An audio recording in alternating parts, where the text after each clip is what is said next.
Marianne, the depressed church girl from Fire Emblem 3 Houses who desperately needed a hug. She's not only an intriguing character with a unique set of circumstances, but one with a story stuffed to the brim with dark themes, one many of us in real life could connect with. I'll be giving my thoughts on her writing, and how extremely important Marianne's character arc is for us as human beings. Let's explore that. Marianne von Edmund is the adopted child of Margrave Edmund of the Leicester Alliance. On the surface, she can seem pretty boring, which the character herself says it ad nauseum to her support partners. Saying she's shy would be an understatement. She's a clammed up person, defensive when her conversation partners hit her sensitive points, such as her crest and her family, more on that soon, and she's reserved with her words. She's clearly depressed as all get out over her circumstances and has no light in her eyes toward the future. One could easily write her off as just perpetuating her trope, but when one takes the time to dig deeper into Marianne, things quickly escalate from boring to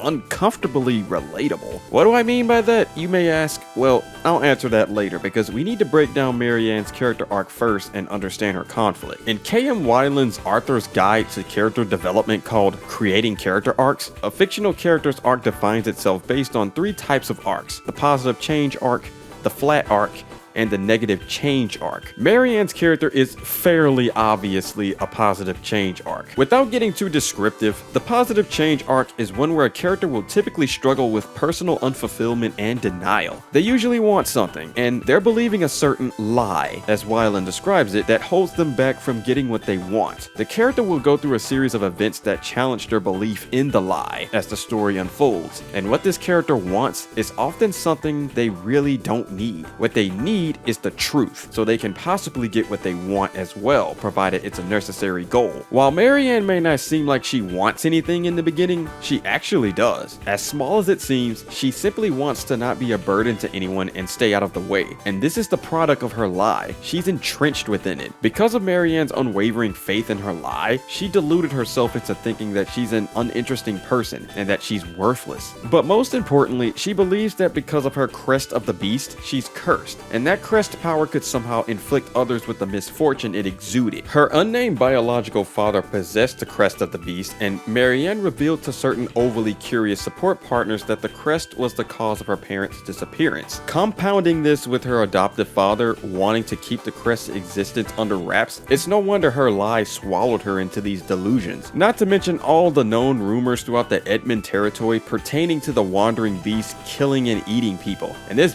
bastard right here in her paralogue perpetuating the lie that she was the beast. Oh, ugly ass. Oh, creepy ass. Now, granted, the paralogue reveals that her crest had nothing to do with curses or bad luck. Maurice, the original crest bearer, was still alive as the true beast for 1,000 years. The rumors stemmed from ignorance of his survival and blamed all instances of his murders on his descendants. You could call that revelation as Marianne's truth, but it's not necessarily the truth that leads her to what she needed. The existence of the crest itself would always haunt her, whether Maurice was dead or alive. Her support shed light on what she truly struggles with at heart. Marianne's own self-loathing shackled her down. I'd say she's the most self-loathing character in 3 Houses, and there are plenty of those. This traces back to the lie that she's worthless, and that no good could come from her crest. She feels helpless in her situation, and Fodlan society being structured the way it is didn't do her any favors. This pushed Marianne to a point where no human being should ever bring themselves to. In Byleth's A support, Marianne reveals to them the prayer she asked the goddess daily. She lied to them in the C support, but confessed that her true prayer was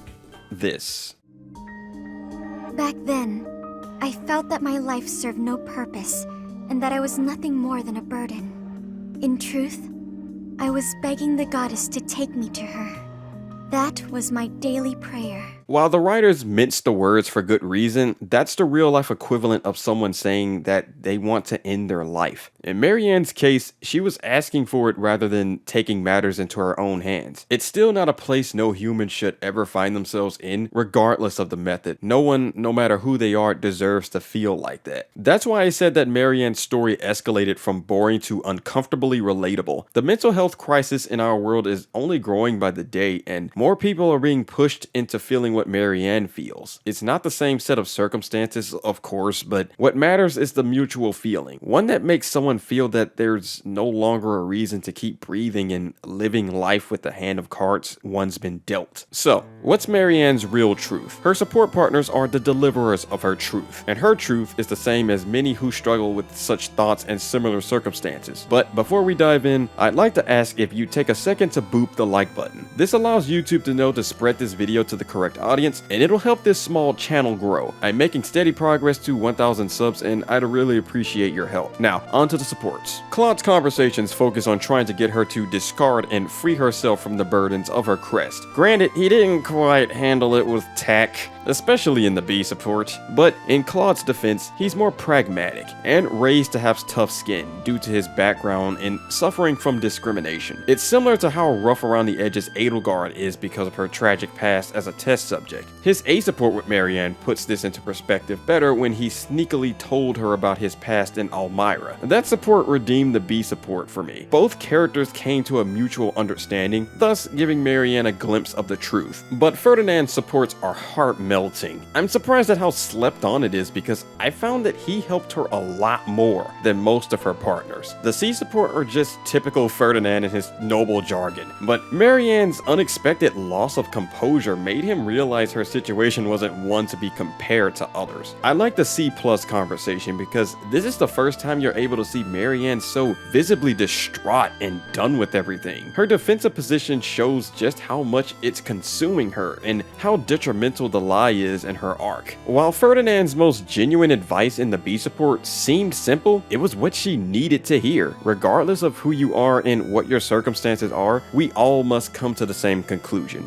We have to accept it for what it is. Wallowing in despair will only cause you to sink deeper until you're unable to free yourself, even if you tried. That's what was happening to Marianne, and because that truth presented itself, it cleared her mind. Seeing a happy and high-spirited Marianne at the table in their A support was such a wholesome sight. It's a powerful move to just learn to let go. Even if the problem isn't solved yet, it's another form of lifting the burden off one's shoulder. Life without purpose is no life at all, and Marianne was too ensnared in her life to see what she needed to do. When she mentioned to Ferdinand about her work in an animal clinic, her purpose manifested itself. Doing something as simple as devoting herself to making others happy is an indirect way to soothe the soul, to provide a purpose for her existence. And it's interesting because this is a legitimate practice in psychology. There's an amazing psychologist on YouTube named Dr. K who's explained this sort of practice of reaching out to help others helps you in certain videos of his. I'd seriously recommend checking him out for mental health related topics. Anyway, Dimitri's support chain is a genuine bonding between two like-minded individuals. It's also a great read, but what pulled at my heartstrings the most is how Dimitri phrased himself in the A support. Aside from him sharing his similarities in their way of thinking about life and death, Marianne losing her life would cause him grief, and that's a pivotal realization that one must keep in mind when being clutched in dark thoughts. You matter to someone, even if you don't know it yet, and if you depart, it'll leave a deep scar on the loved ones you leave behind. Ferdinand, Dimitri, and Claude are far from the only characters who helped Marianne destroy her lie and delivered the truth. On screen, I'll provide a list of prominent characters who have conversations with her. They offer various perspectives that come to the same conclusion of providing the truth, and I'd be here all day explaining stuff that you could just read yourself. I'd much prefer it that way, as almost all of Marianne's supports are worth watching/reading for yourself instead of hearing me gush about them. Either way, this is why she's such an important character. Not necessarily for the plot of Three Houses, but Marianne is one of the game's most realistic characters. One so many of us could either see in ourselves or in a friend or a peer. There's a lot of Mariannes out there in our society, and they need our help. And if you're someone suffering right now, please seek the help that you deserve by any means necessary. While I've never resorted to the extremity of ending my own life, I was still a Marianne for most of my life. Hell, maybe I still am in some capacity. There are millions suffer from depression, social anxiety, low self-esteem, and an array of other problems. Issues that spawn from life's many tribulations. Marianne is the perfect representation of that. It was so nice seeing this character evolve from a total downer into someone brave enough to make a marriage proposal to the main character of the damn game. That was one hell of an Uno reverse when I read that Byleth S support. Byleth's like, wait, what the fuck? I'm supposed to do that. This is how you write a character with depression, and they did it masterfully.